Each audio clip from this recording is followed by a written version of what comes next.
How's it going, guys? We have a past level question for immunology for step one. 18-year-old girl, she has a 3-day history of low-grade fever, dry cough, mild wheezing. She's been treated for several bacterial pneumonias since childhood and occasional sinusitis. Vitals are temperature 100 Fahrenheit, respiratory rate 16, heart rate 74, blood pressure 120 on 80.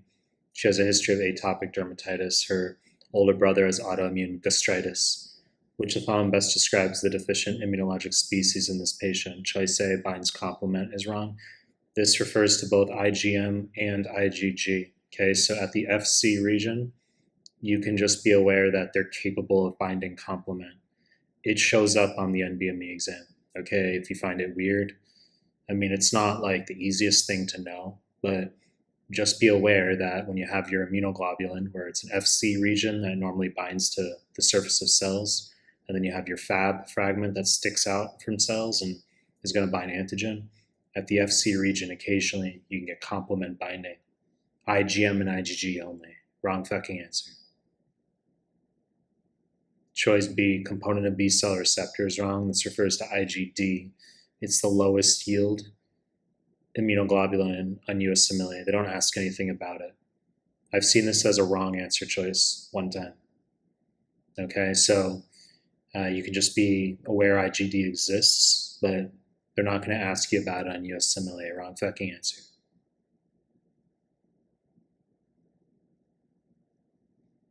Choice C, highest affinity.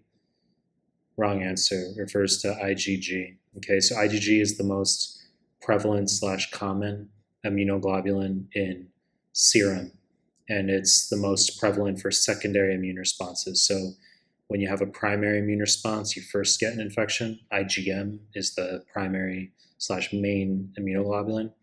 And then a secondary infection later on, you'll get a spike of IgG.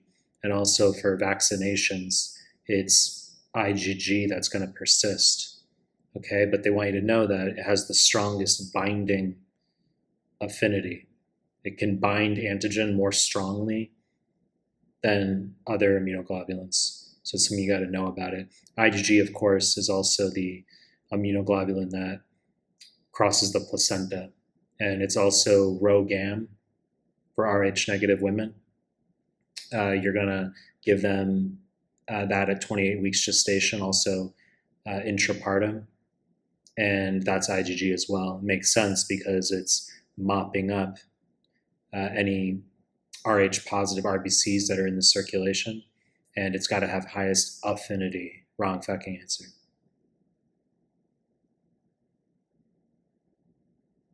Choice D, highest avidity, is wrong. This means greatest number of binding sites refers to IgM. Okay, so IgM, as I just mentioned, it's the primary immunoglobulin when you have an infection for the first time. So it's a pentamer, and so it's a component. It's got 5 components, and each component is going to have 2 Fab fragments. So it's capable of binding 10 antigens at the same time. Highest avidity. Okay, it's not a big deal. It's just this little nuance here you need to be aware exists for USMLE, that IgG is highest affinity, but IgM is highest avidity. Now, IgM, something else you gotta know is hyper IgM syndrome, which is high yield for USMLE. And the mechanism is deficient CD40 ligand on CD4 plus T cells.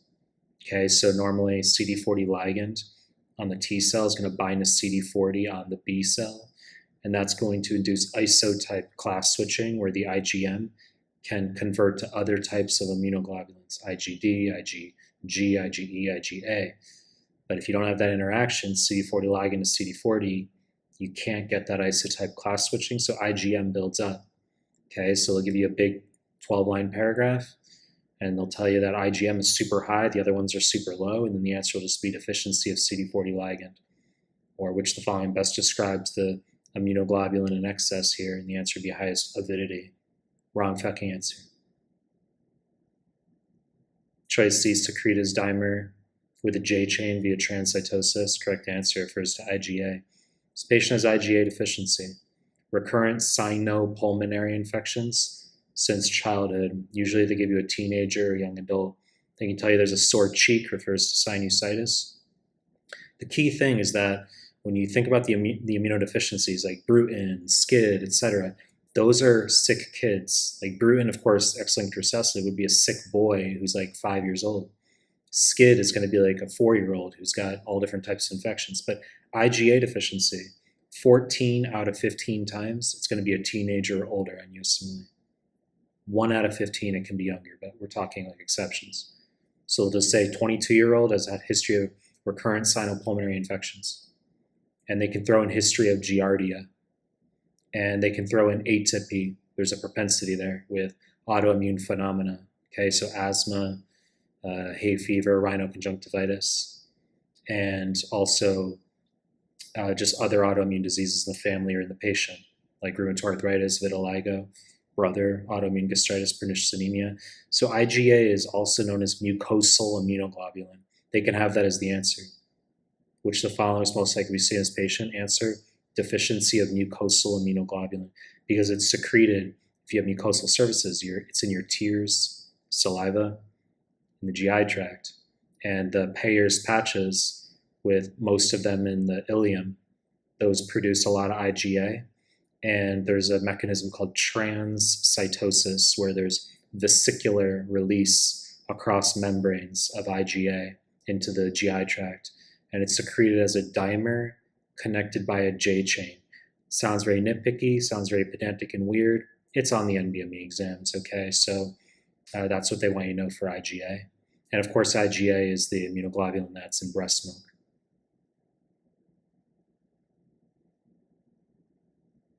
Correct answer.